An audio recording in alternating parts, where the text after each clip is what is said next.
morning and welcome to Get Enlightened with me, Lauren Scott. Guys, I'm so happy to be here on this beautiful day, the 1st of October, my favorite month because it is mine and my son's birthday month. Whoop whoop. Anyways, Libra's in the house. I am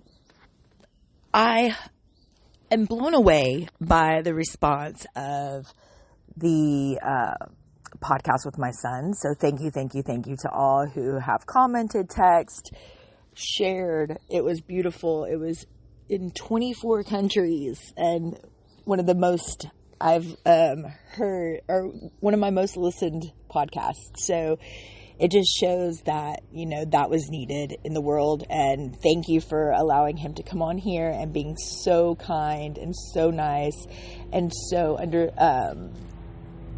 helpful with sharing his viewpoint. I think it's important that we ask our kids and talk to our kids. And so it was a wonderful time for me to sit down with my son and to be able to share that with y'all was perfect. So thank you.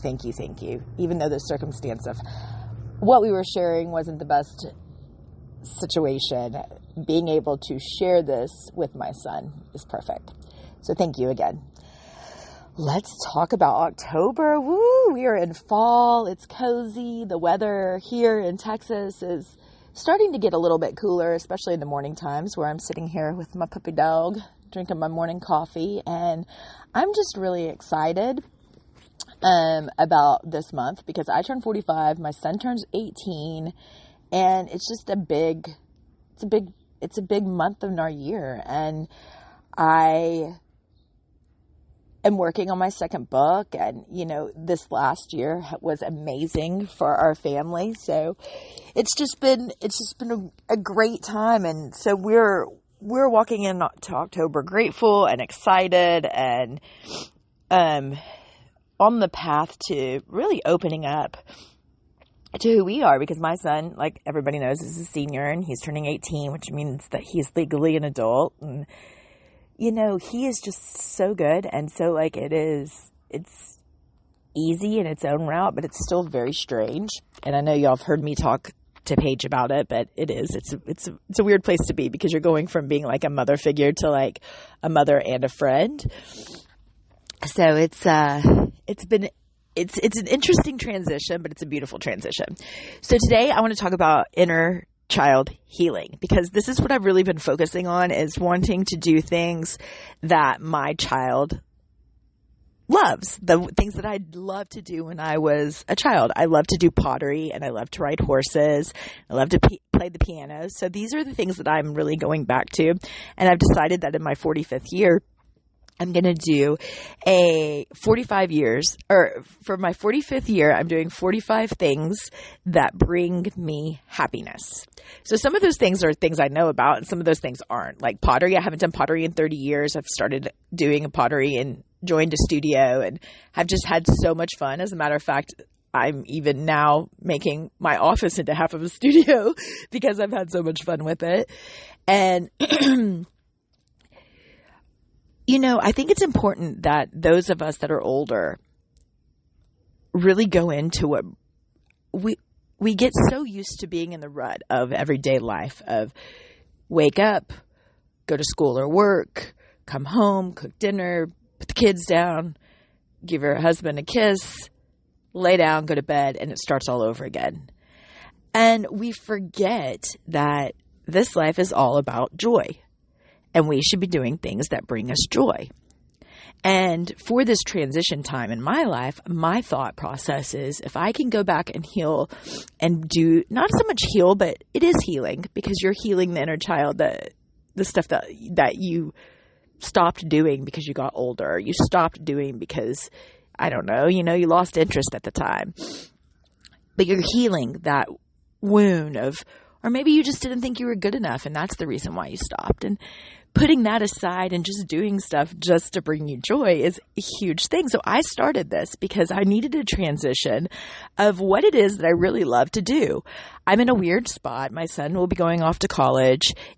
He's my one and only. So of course, as many of y'all know, it's kind of, I'm done after this one. And me and Sean have a really good relationship. Like, we do our date nights, and we've filtered that in, but we're even starting that even more, just so this transition period when he is gone, we're not like so many of my friends that have talked to me about it, sitting there like, who are we and how are we going to get through this?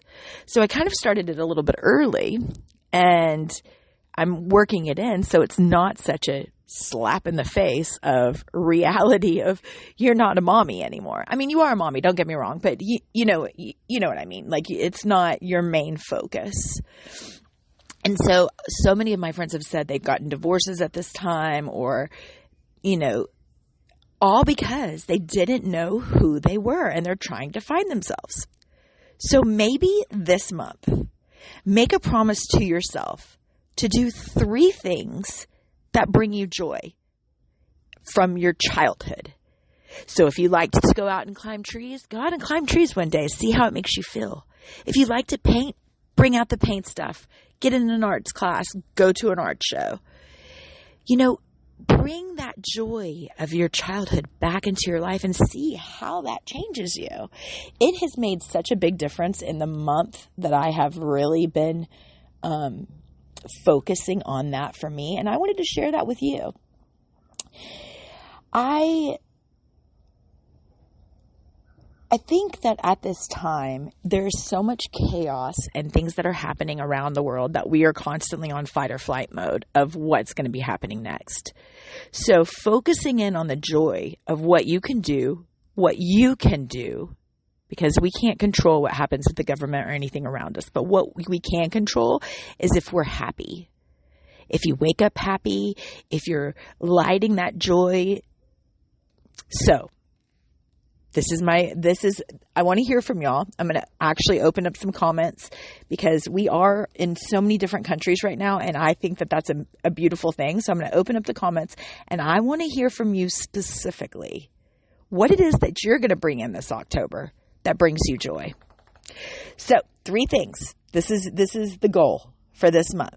3 things that bring you joy back to your childhood, or if you had a shitty childhood, don't do it then, but something that you have stopped doing for whatever reason that you want to incorporate back in. And if you can't think of anything, then 3 new things that pique your interest and let me know how that makes you feel, because it is incredible how it opens up the joy in your life. So everybody have a great week. Welcome to October. Next week we'll have Porch Time with Paige. Then I have a special guest. I have Rachel coming on to do astrology. I've got some of my friends that we're doing. Jojo will be coming on and talking about where he's at, and Tiny Hands. And we are just so excited to be back. I have not started the video process of this yet. I probably won't. I just don't have time because I'm trying to do things that bring me joy. And right now, we might jump on there with video, but it's not going to be an all-day thing. But at the middle of this season, after the holidays, when we come back, we will be incorporating video more because I'll have more time.